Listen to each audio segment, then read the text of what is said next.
A few weeks ago, I posted on LinkedIn about Sony's acquisition of Peanuts, how they paid $450 million for a 41% stake, valuing the entire franchise at $1.1 billion. The response was incredible. Hundreds of engagements, almost 10,000 impressions. People had strong opinions. And what struck me most was that the majority of those commenting agreed that protecting IP is important. They understood why brand protection matters. They got it. But what I realized was that while people understand the concept of IP protection, most people don't really understand what that looks like operationally. What does a $1.1 billion valuation actually mean for how licensing works day to day? So, to everyone who's engaged with the post, thank you. You've directly shaped today's episode. This is exactly how I decide what topics matter to you. Today, I'm breaking down what a $1.1 billion valuation actually means from a licensing industry perspective, because understanding this number helps you understand why licensing processes exist the way they do, why approvals take time, and why entire teams are working behind the scenes to protect billion-dollar brands. I'm David Bourne, and this is Born to License. Now, before I break down what this valuation actually means, I need to be transparent about something. I'm personally a huge Peanuts fan. Anyone who follows me on Instagram has probably noticed I wear a lot of Snoopy T-shirts. In fact, I'm wearing one right now. I recently completed a Snoopy puzzle. It's been sitting in my office for months. I swear I'll get around to framing it and putting it up. But more importantly, Peanuts has been a part of my entire licensing career. My very first licensing job was at Haven Licensing in Australia. Haven was a licensing agent representing Peanuts in Australia, and one of my first projects was working on a Hungry Jack's kids meal promotion featuring Snoopy and the Peanuts gang. For those outside of Australia, Hungry Jack's is the Burger King equivalent down under. That was almost 20 years ago, and I remember being fascinated by how long it took to get those kids' meals toys approved. It gave me early insight into what it actually takes to protect a major brand at scale. Fast forward to today, through Born to License, I'm still working with Peanuts, but now from the other side.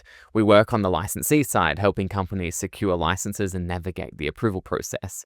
We've secured Peanuts licenses for several of our clients, including Plum Deluxe, who I'll talk about in a moment. And we have another client launching a really fun Peanuts range within the next month. So stay tuned for that announcement too. So when I talk about a $1.1 billion valuation, I'm not just analyzing it from the outside. I've seen it from both sides, the agent side representing the IP and the licensee side helping brands access it. In that LinkedIn post I mentioned earlier, I used an analogy that seemed to resonate with a lot of people. Here's what I said. Licensing isn't like borrowing a library book. It's like borrowing the Mona Lisa, and the Louvre is closely watching everything you do with it. And that's exactly what a $1.1 billion valuation represents. When you license Peanuts, you're not just getting permission to use Snoopy on a t-shirt. You're being granted access to a billion-dollar asset that took 75 years to build. Let me put this into perspective. Peanuts generated $3.2 billion in retail sales in 2024. That's according to WildBrain, the company that just sold their stake to Sony. But here's what most people miss. That $3.2 billion in retail sales is across over 1,200 licensees worldwide. Peanuts doesn't manufacture products. They don't own stores. They license their IP to companies who do. And those companies collectively generated $3.2 billion at retail.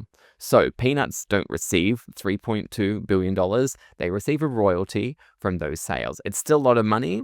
And that's why the $1.1 billion valuation makes perfect sense.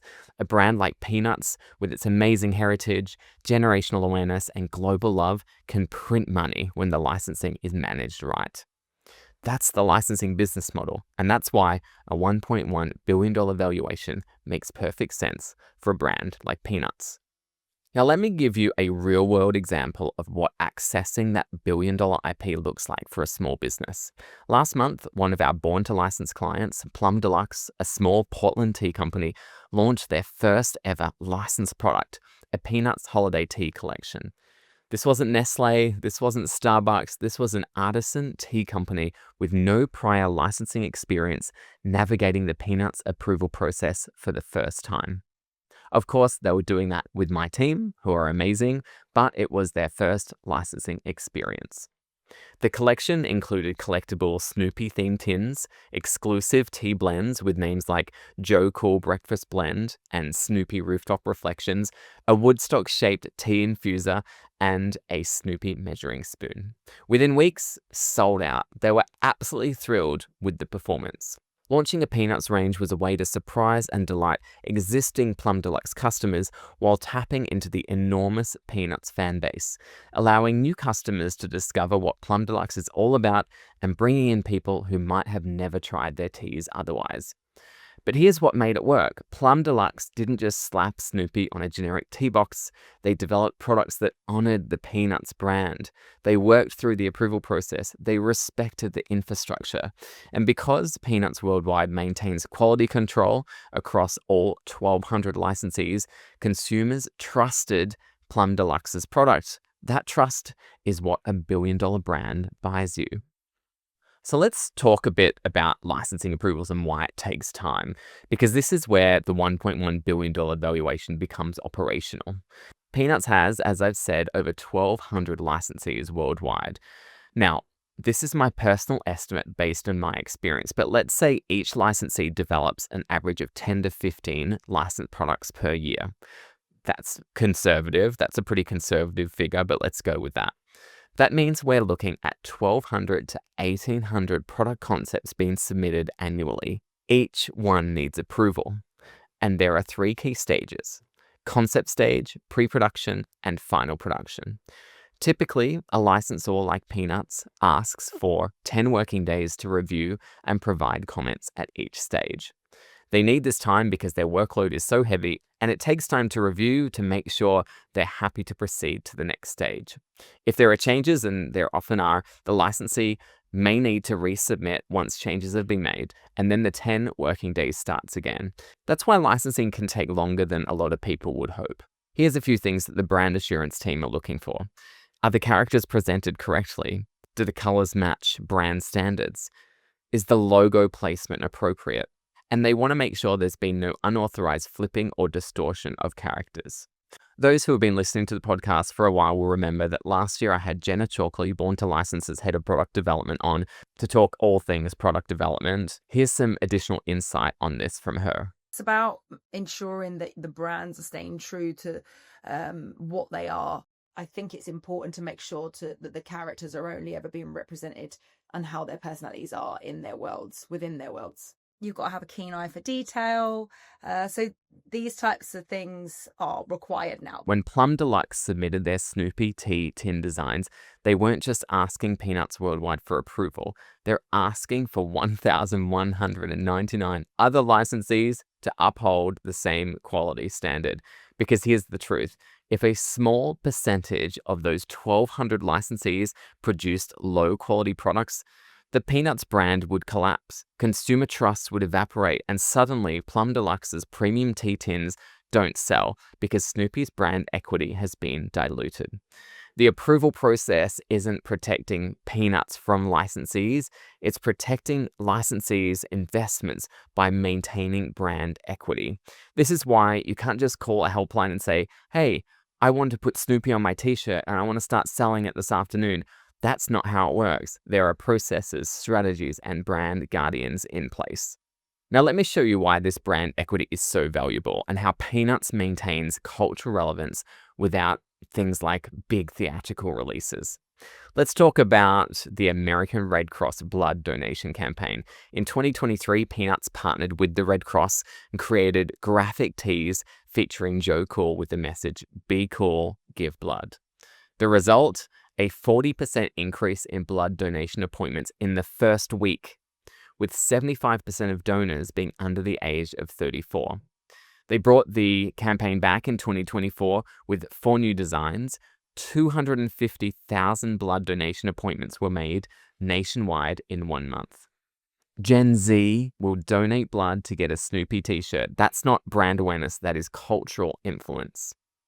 Did you hear about the CVS puffer jacket Snoopy? In 2023, a CVS plush of Snoopy in a puffer jacket sold out instantly and started reselling on eBay for triple the original price. Gen Z discovered it on TikTok, turned it into memes, and suddenly everyone wanted puffer jacket Snoopy. This wasn't driven by Peanuts' marketing budget. This was an organic, Gen Z-led discovery. And then we can't forget about Peanuts and Snoopy on social. They have millions of followers, hundreds of millions of video views. Snoopy and the Peanuts gang are having a real moment on TikTok and Instagram. And the Charles M. Schulz Museum in Santa Rosa saw a 45% attendance increase in 2024, the highest in its 23-year history, primarily driven by Gen Z visitors who discovered it on TikTok. This is Evergreen IP at work. No theatrical releases needed, no big Super Bowl ads, just consistent brand equity built over 75 years. So what does the Sony Pictures acquisition mean for the future of Peanuts? Okay, a bit of speculation now. I think we'll absolutely see a theatrical release. Sony Pictures didn't buy 80% of Peanuts just to maintain the status quo. They want to drive revenue through new channels. Could it be a live action film? Maybe, we'll see. But here's what I know. A theatrical release would amplify the licensing program, not replace it. We saw it with Barbie. Peanuts could do it too. Because the real value of Peanuts is the licensing infrastructure, the 1,200 licensees, the $3.2 billion in retail sales, the consumer products programs that have been refined over decades. Sony's investment validates what we've known in licensing for years.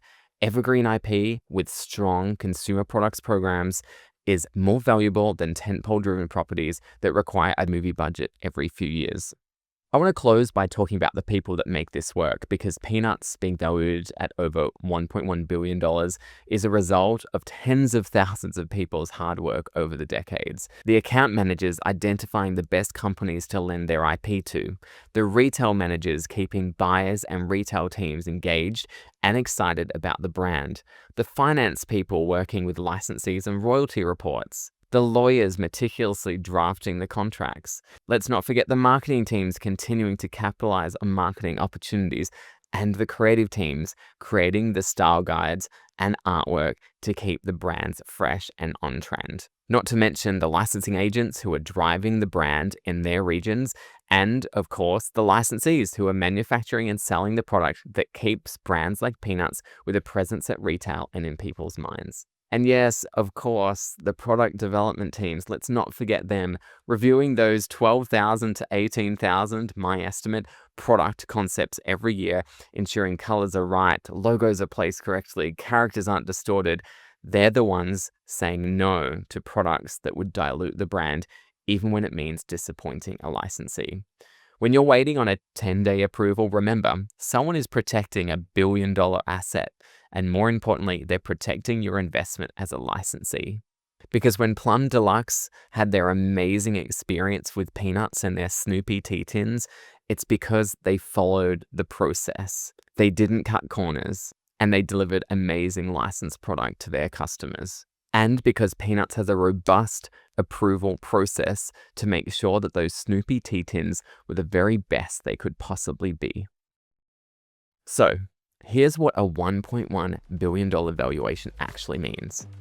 It means licensing isn't just a revenue stream. It's the revenue stream for properties like Peanuts.